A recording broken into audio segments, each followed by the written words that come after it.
get plowed by a car right here.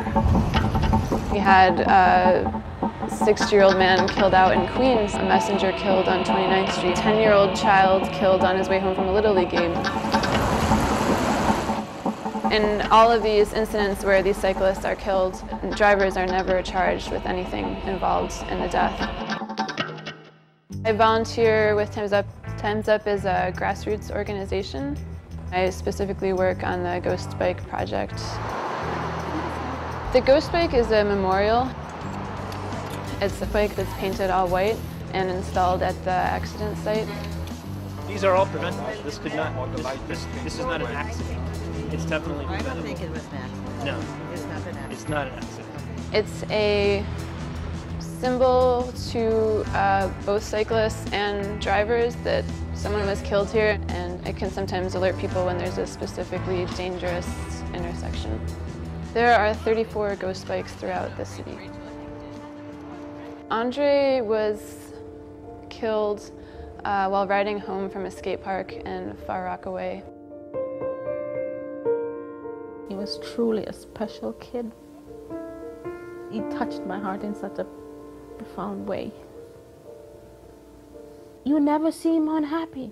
The first thing you see on Andre is his smile. He has this big smile and these beautiful white teeth. I can never have that again. My perfect Prince Charming is gone.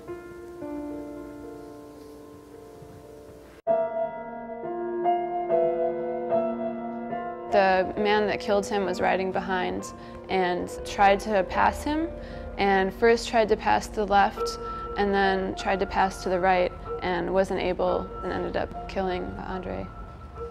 My husband called and said, "You gotta get home right now. It's Andre, it's something bad."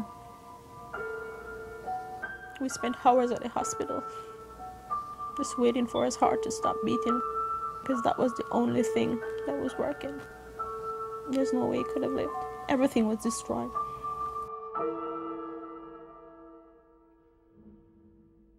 In New York, you are allowed to kill on the street and just walk away free. It's wrong. The NYPD did not really do much of an investigation. Witnesses said that he was driving recklessly and he wasn't given a breathalyzer. To this date, nothing's been charged against him, even though he hit Andre from behind. Hit from behind. How can a driver admit seeing this kid and then hit him and be allowed to walk free? It's not one of those cases where a kid dashed across the street. Then you could truly say that's an accident. They're not tracking cycling fatalities. The city isn't tracking it. The NYPD doesn't want to investigate. The drivers aren't being charged with any of this. These drivers are getting on the streets the next day and can get right back into their car.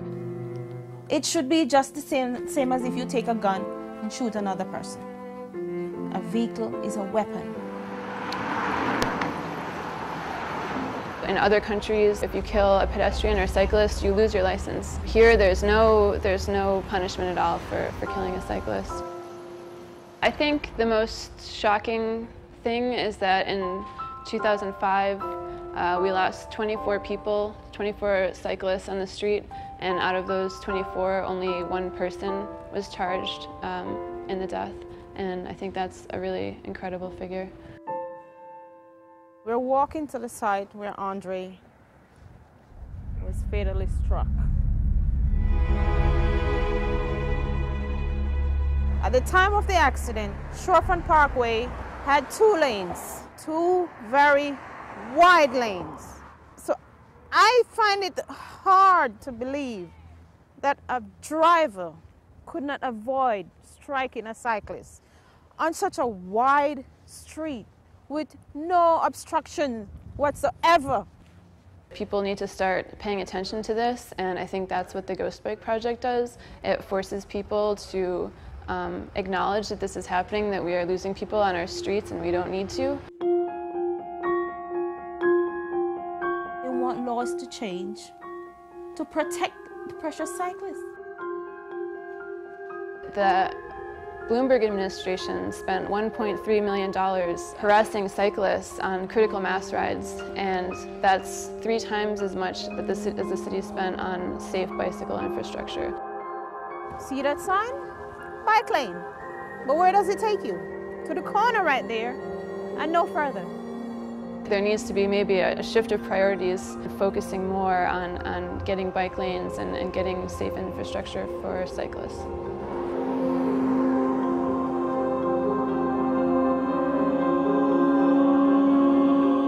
We had maybe 50 people ride out to Far Rockaway, Queens, and do a memorial for Andre. It can be a really emotional process because a lot of times we'll try to do the last ride that the person went on, and we'll do a bike lift to memorialize the cyclist in a moment of silence. It forces people to look at something that they don't want to see, that someone was killed on the streets.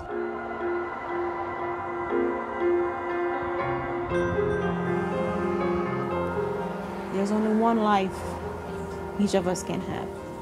And it shouldn't matter if I'm rich, I'm poor, I'm black or white.